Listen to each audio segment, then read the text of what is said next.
सभी लोग आंखें बंद करके कमर और गर्दन को सीधी रखते हुए बैठेंगे। सर्वप्रथम परमात्मा के मुख्य और निज नाम ओम का 3 बार लंबे और मधुर स्वर में उच्चारण करेंगे।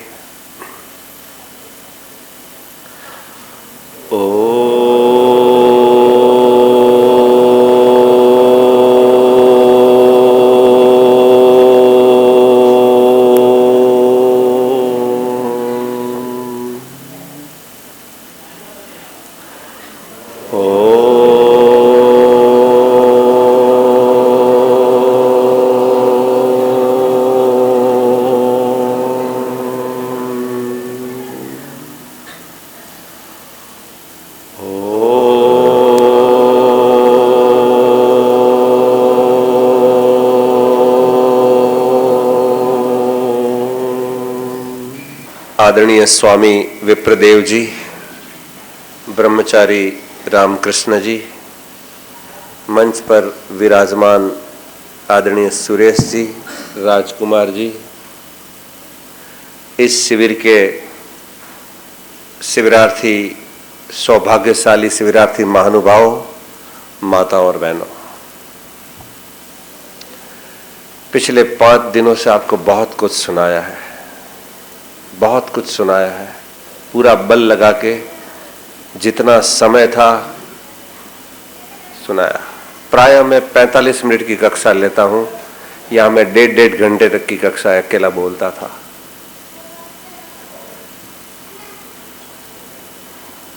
आपको बहुत कुछ सुनाया है। बस हमने एक काम किया है, योग रूपी, ध्यान रूपी, यज्ञ रूपी पौधा आपके अंतःकरण में बो दिया है। क्या कर दिया है? एक छोटा सा पौधा, एक छोटा सा बीज डाल दिया है। किसका? ध्यान का, योग का, यज्ञ का बीज आपके अंतःकरण में हमने डाल दिया है। आप किसान हैं, मुझसे भी अच्छी तरह जानते हैं, केवल जमीन के अंदर बीज डाल देने से पौधा उग नहीं जाता, हो नहीं जाता। क्यों जी? फेंक दो भी, क्या करना पड़ता है उसके लिए? केवल जमीन के अंदर बीज डाल देने से फसल हो जाती है, पौधा फलता है, फूलता है। इसके पीछे क्या क्या करना पड़ता है? क्या क्या करना पड़ता है? जो पौधा हमने, जो बीज हमने डाला है, वो जब कब फूटेगा? आप उसकी पूरी तरह से रक्षा करेंगे तब। बीज को डाल दिया, फिर उसकी रक्षा करनी है, उसको पानी देना है, उसको खाद देनी है, उसकी सुरक्षा करनी है, तब जाके ये योग रूपी, यज्ञ रूपी, ध्यान रूपी पौधा पल्लवित होगा। नहीं तो फिर ये समाप्त। बीज तो डाल दिया, लेकिन बीज को आपने पल्लवित होने के लिए अवसर नहीं दिया, उसके लिए पुरुषार्थ नहीं किया, उसकी खाद पानी नहीं दिया, उसकी रक्षा नहीं की, उसमें कुछ डाला नहीं, आसपास में जो कूड़ा कचरा होगा उसको, घास को निकाला नहीं, पत्तों को, तो वो योग रूपी, यज्ञ रूपी, ध्यान रूपी पौधा फलेगा, फूलेगा? हमने तो केवल बीज डाला है 5 दिन। अब आपकी जिम्मेदारी बढ़ जाती है, आपका दायित्व बढ़ जाता है कि उसकी रक्षा करना, उसकी पालना करना, उसको पल्लवित करना। यदि आप ये नहीं करेंगे तो ये सारा पुरुषार्थ आध्यात्मिक मनोरंजन के रूप से सिवाय कुछ भी नहीं होगा। इन लोगों का परिश्रम, हमारे इन आचार्यों और विद्वानों का परिश्रम, this is a waste of time, waste of money and waste of energy. समय, शक्ति और संपत्ति का विनाश हो जाएगा। ये सारा दायित्व आप पर है। याद रखना, मैं गंभीर बात कह रहा हूं आपको। लाखों रुपए खर्च किए, 2 महीने से ये चल रहे हैं, हजारों किलोमीटर दूर से हम आए हैं, सारा बल लगाया सभी विद्वानों ने आपको अच्छी अच्छी बातें सुनाने का। एक बीज डाला आपके अंदर, ध्यान का, योग का, ईश्वर का, भक्ति का, यज्ञ का, लेकिन उसको आप छोड़ देंगे तो सूख जाएगा अंदर बीज, फले फूलेगा नहीं। सारी शक्ति, सारा समय, सारा संपत्ति विनाश हो जाएगा और उसका पाप, उसका दायित्व आप सभी शिविरार्थी महानुभावों का। याद रखना, आशीर्वाद का मतलब यह नहीं है कि बस आपको आशीर्वाद दे दिया, हाथ रख दिया, सुखी हुए। नहीं नहीं नहीं नहीं नहीं, आप आशीर्वाद का मतलब है आज्ञाओं का पालन करना, ईश्वर की आज्ञाओं का पालन करना, गुरु, आचार्य, विद्वान, महापुरुष की आज्ञाओं का पालन करने से ही आशीर्वाद फलता है। केवल हाथ रख दिया, आपने पांव छू लिया तो आप समझे कृत हमको आशीर्वाद मिलेगा, इस भ्रांति में नहीं रहना।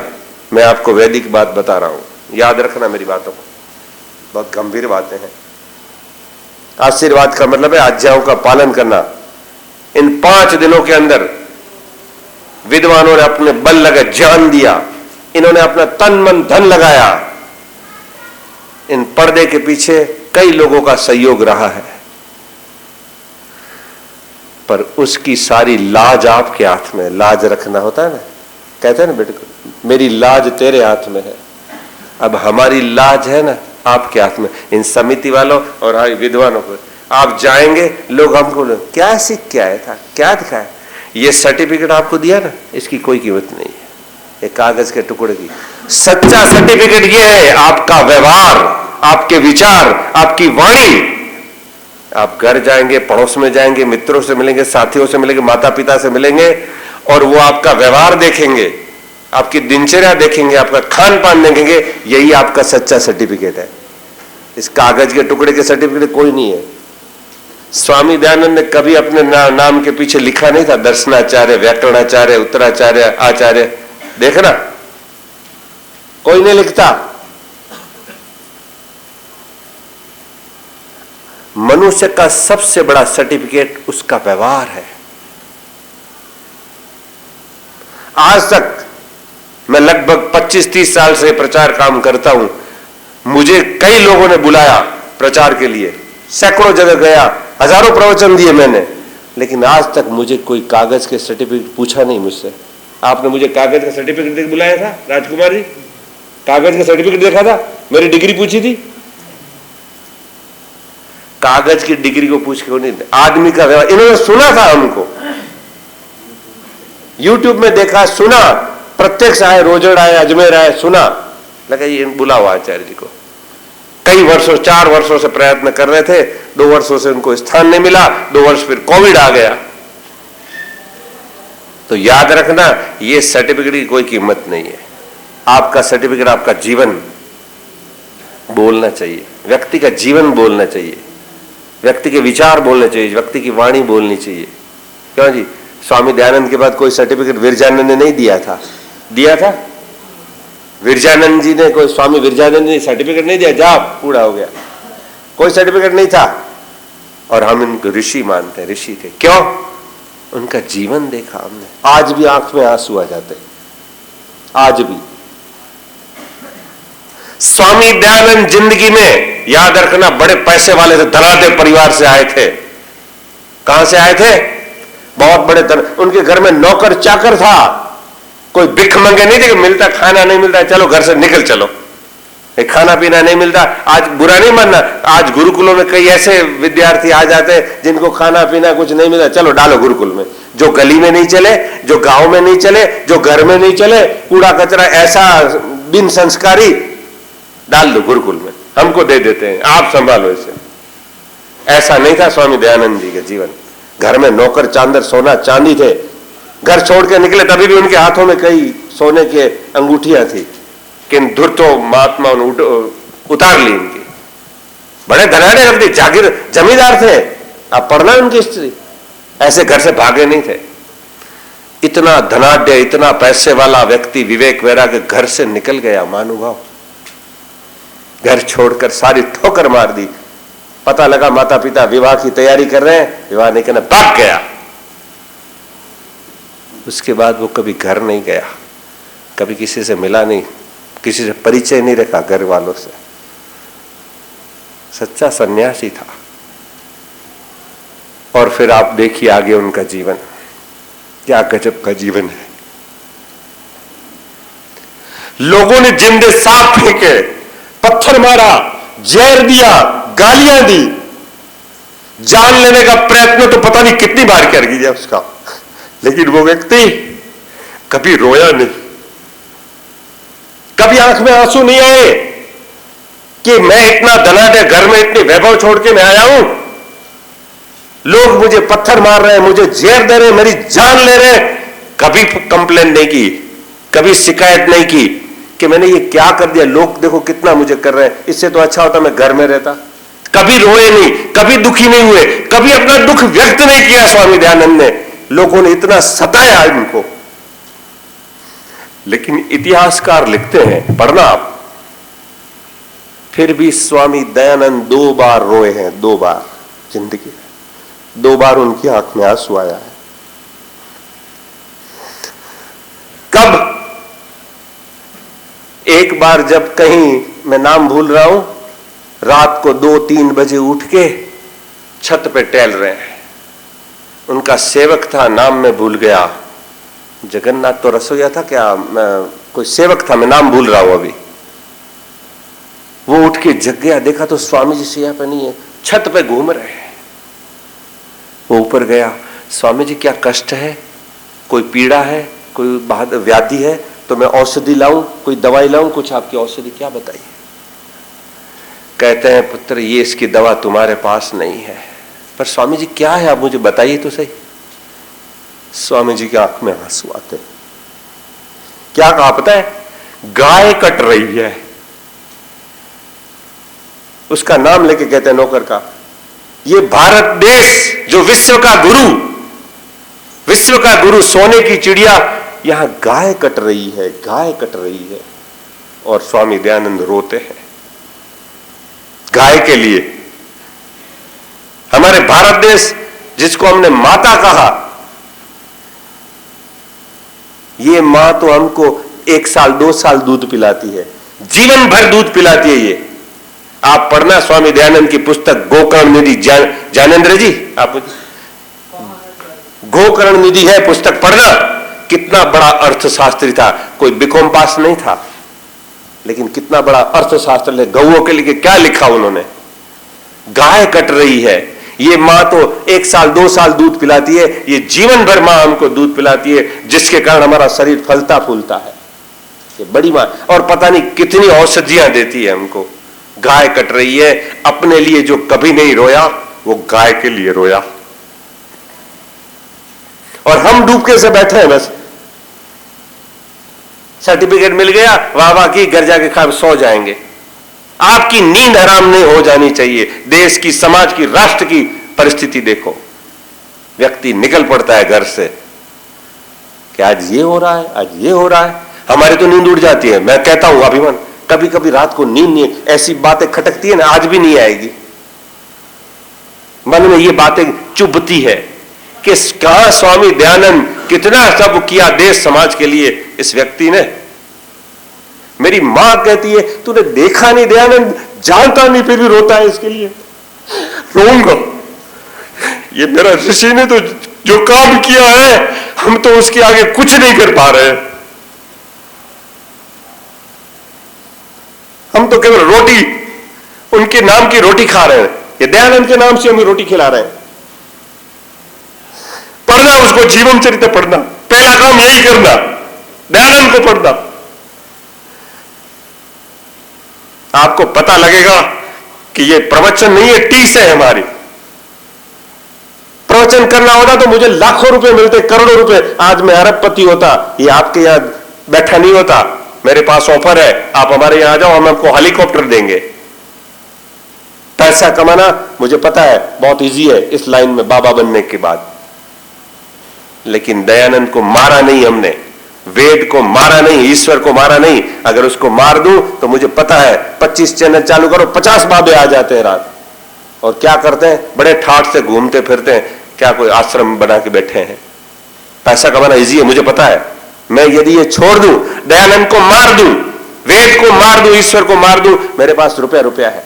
लोग मुझे कहते हैं ईश्वर ने आपको अच्छी पर्सनालिटी दी है, आपके पास ज्ञान विज्ञान है, बोलने का अच्छा ढंग है आपके पास, आप क्यों इसमें पड़े हो, आ जाओ हमारे पास, हम आपको हेलीकॉप्टर देंगे। लेकिन मैंने कहा अभी मेरी आत्मा मरी नहीं है। रोज सुबह उठ के पहला ही मंत्र बोलता हूं, या मेधाम देव गणाः पितरश्चोपासते तया मामद्य मेध याग्ने मेधाविनम कुरु स्वाहा। सुबह उठते ही जैसे आंख खुलती है पहले ये मंत्र बोलता हूं। मैंने पढ़ा था चाणक्य महाराज यही मंत्र बोलते थे पहले, और ईश्वर से प्रार्थना करते हैं, प्रभु तू सारी संपत्ति छीन लेना, सारी प्रतिष्ठा छीन लेना, सब कुछ छीन लेना, मेरी बुद्धि मुझसे कभी नहीं छीनना, मुझे मेधा बुद्धि दो आज अभी इसी वक्त। ये सारा खेल किसका है महानुभाव? बुद्धि का ही है। व्यक्ति की बुद्धि बिगड़ती है, बस। स्वामी दयानंद को पढ़ा, जाना, हम तो दीवाने हो गए, दीवाने। आगे चलिए, स्वामी दयानंद दूसरी बार रोए थे जब वो गंगा के किनारे स्नान कर रहे थे। इतिहासकार लिखते हैं गंगा के किनारे स्नान कर रहे थे, तब एक मां आती है, मां जिसका छोटा बालक मर गया। जैसे ये वनिता जी लेके बैठी ना अपनी बेटी को, इतना छोटा बालक, मृत्यु हो गई उसकी, उसको कफन पहनाया था तो वो गंगा में डुबाने आई अपने बालक को डालने, अग्नि संस्कार के लिए पैसा नहीं था उसके पास। ये क्या कर रही है, ये कौन है? स्वामी जी मेरा पुत्र है। तो इसका कफन भी तो उठा रही है। कहती है मां मेरे पास दूसरा वस्त्र नहीं है, मैं साड़ी दूसरी क्या ओढ़ूंगी, मेरे पास दूसरा वस्त्र यदि मैं इसमें डाल दूंगी तो मेरे पास दूसरी साड़ी नहीं है दूसरी कि मैं अपना तन ढक सकूं। बताइए, स्वामी दयानंद जी रो पड़ते हैं, ये मेरा देश विश्व का गुरु सोने की चिड़िया थी या सोने चांदी का, जिसको हाथ लगाओ पारसमणि हो जाता था, ऐसा कंगाल हो गया। इतनी गरीबी, इतनी दरिद्रता, एक मां अपने बेटे का कफन भी ले लेती है। उसकी आंख में आंसू आया। किसके प्रति? देश के लोगों के प्रति देखकर। अपने लिए कभी नहीं रोया वो, गाय के लिए रोया, देश की दरिद्रता के लिए रोया। बताइए। और आज हम बैठे, उनके कारण बैठे, स्वामी दयानंद के कारण बैठा हूं मैं आज के आपके सामने। कितना परिश्रम किया, कितना वाग्म रोया। आपको हमने सिविल लगाया आपका जीवन निर्माण के लिए। क्या लिखा? व्यक्तित्व निर्माण के लिए। आपके जीवन में से कोई निकले ऐसा व्यक्ति, कोई ऐसा तपस्वी व्यक्ति कवर्धा से, छत्तीसगढ़ से, देश समाज के लिए, राष्ट्र के लिए कुछ मर मिटने की भावना वाला निकले। हम ये परिश्रम, हम ये बल, ये शक्ति इसलिए लगा रहे हैं, हमारा कोई उद्देश्य नहीं है कोई धन मिल जाए, पैसा मिल जाए, जय जयकार हो जाए, मालाएं पहनाए, हमारी कोई बहुत प्रशंसा करे। हम यहां से सुनेंगे भी कवर्धा से इतने व्यक्ति ने निकला, इतना संकल्प लिया, ये किया, तब हम मानेंगे हमारा यहां आना सफल है। नहीं तो this is waste of time, waste of money and waste of energy है। ये शक्ति, समय इनकी, हमारी, सबकी। आपका भी समय जाएगा। आपने 5 दिन खर्च किया, धंधा नौकरी पढ़ाई छोड़कर आए, यदि इसका सदुपयोग नहीं किया तो ये सब आपके हाथ में। हमारी लाज, हमारी इज्जत, जो भी कहो, ये हमने पौधा आपको डाला है तो उसको खाद पानी देना, उसकी रक्षा करना। केवल सुनने से काम नहीं। सुनना केवल सुनने के लिए नहीं होता है, तद्वत आचरण के लिए होता है। सुनने से कुछ नहीं होगा, सुनना एक भाग है, मैंने कहा ना, तद्वत आचरण में, जीवन में लाना, वो आपकी जिंदगी का सबसे बड़ा सर्टिफिकेट है। और मैंने पहले भी कहा था, यज्ञ तब तक सफल नहीं होता, बैठे हैं स्वामी जी यज्ञ करवाते ना, बिना दक्षिणा के यज्ञ सफल होता है नहीं। शास्त्रों में स्पष्ट कहा है, बिना दक्षिणा के कोई भी यज्ञ सफल नहीं होता, आवश्यक है। हमारे तो एक बहुत बड़े विद्वान थे, वो यज्ञ का सामान लिखते थे, नीचे लिखते थे दक्षिणा। बोले ये भी सामान में आता है, घी, सामग्री, ये सब संविदा लिखते, नीचे लिखते दक्षिणा। क्यों? कि स्वामी जी ने लिखा है, गुरु जी ने, बिना दक्षिणा के यज्ञ सफल नहीं होता। भले आप 1 रुपया देना, लेकिन दक्षिणा तो देनी पड़ेगी आपको। तो आप भी, यहां दुनिया में कोई चीज मुफ्त नहीं है। हमने आपको पढ़ाया, आप यदि दक्षिणा नहीं देंगे तो ये कार्य सफल, ये यज्ञ माना नहीं जाएगा। और मैंने आपको पहले ही कहा था, क्या देंगे ना दक्षिणा? अपने जीवन की आहुति देना, राष्ट्र के लिए, समाज के लिए कुछ काम करना। मैं, मेरा घर, मेरी पत्नी, मेरी कार, मेरा बंगला, मैं के लिए नहीं, समाज के लिए निकलना, राष्ट्र के लिए निकलना। भूखा प्यासा पड़ा पड़ोसी तूने रोटी खाली, भजन नहीं बोलना। देखना कोई भूखा प्यासा है, कोई नीडी पर्सन है, उसकी तन मन धन से सहायता करना। यदि ईश्वर ने धन दिया है, थोड़ा धन देना, उसको भी अपना भाई है, ऊपर उठाना। क्या लिखा स्वामी दयानंद ने? सबकी उन्नति में अपनी उन्नति है। केवल मैं सुखी रहूं, मेरा घर रहे, नहीं। किसी के आंसू तो पहुंचना आप, ईश्वर आपके आंसू सारे पहुंच देगा। किसी का होके तो दिखाना, ईश्वर आपका हो जाएगा। जीते हैं किसी ने देश, तो क्या हमने दिलों को जीतना? किसी को दिलों को जीतना, किसी का होकर देखना। सुख चाहिए, सीधी सी बात है, सुख दो। 2 + 2 = 4। आप जो चीज चाहते हैं, सुखी होना चाहते हैं, सम्मानित होना चाहते हैं, आपको ये चीज मिले, आप दूसरों को दो, वो दुगुना होकर आपके पास आएगी, दोगुना होकर आएगी। आप प्रेम से बोलो। अब मैं कल ही था, मंजू जी से कहा, मैंने, आप बोलेंगी? मैंने कभी नहीं बोला। मैंने कहा आपको बोलना पड़ेगा। मैं आपके घर में ठहरा हूं। बोले, मैं वनीता जी को बोला, मैं, आप अपने पिता के सामने नहीं बोलती? समझ लो हम ही आपके पिता हैं। ये बाबू तो हमको ऐसा ही तो ट्रीट करता है। कल गोदी में आके बैठ गया। ये दुबे जी थे, दुबे जी भी विचार करते कि कोई आचार्य जी का कोई बेटा नहीं, कौन आके ऐसा करता है? आप किसी के हो जाइए, दुनिया आपकी हो जाएगी। किसी को प्रेम दीजिए, किसी को सलाह दीजिए, किसी की सहायता कीजिए। अपने लिए तो कुत्ता, बिल्ली, घोड़ा, गधा भी जीते हैं। मनुष्यपन कब आएगा? जब आप औरों के लिए जिएंगे। जीना उसका जीना है जो औरों को जीवन, जीना उसका जीना ही है जो औरों के लिए जीता है। मधुबन खुशबू देता है, सावन सागर देता है। सूरज ना बन पाए तो दीपक बन के चलता चल। तू सूरज ना, थोड़ा दीपक तो बन, समाज के लिए थोड़ा तो काम कर। स्वामी दयानंद को पढ़ना और कुछ दीपक बनना। और हमको दक्षिणा यही है कि आपका जीवन समाज, राष्ट्र के लिए लगना चाहिए। हमने आपको 5 दिन पढ़ाया, इसका पैसा नहीं लिया इन्होंने, ये भोजन शुल्क लिया है, वो भी आधा। हमारा पैसा लिया आपने पढ़ाने का? तो किसी ने आपके पैसा नहीं लिया पढ़ाने का, सिखाने का। तो आपको दक्षिणा नहीं देंगे तो आपका यज्ञ सफल नहीं होगा। हमारी दक्षिणा यही है, आपका जीवन उन्नत हो, राष्ट्र के लिए, समाज के लिए, परिवार के लिए, सबके लिए सुख देने के लिए हो। संसार में औरों को सुख दो, ईश्वर आपको सुख देगा, मिलेगा ऑटोमेटिक। औरों के लिए जिए आप, ये हमारी सबसे बड़ी दक्षिणा है। ऐसे नहीं घर जाके बस ये थैला फेंका, बैग रखी और जैसे पहले जीवन चलता था, खाया पिया, ऐसे दिनचर्या नहीं करना। सावधान हो जाना। घर जाके पता लगना चाहिए कि व्यक्ति शिविर में होके आया, तभी हमारी सफलता है। हमारे कार्यों का जो हमने इतना शक्ति संपत्ति सब लगाया, वो सफल होगा। ठीक है ना?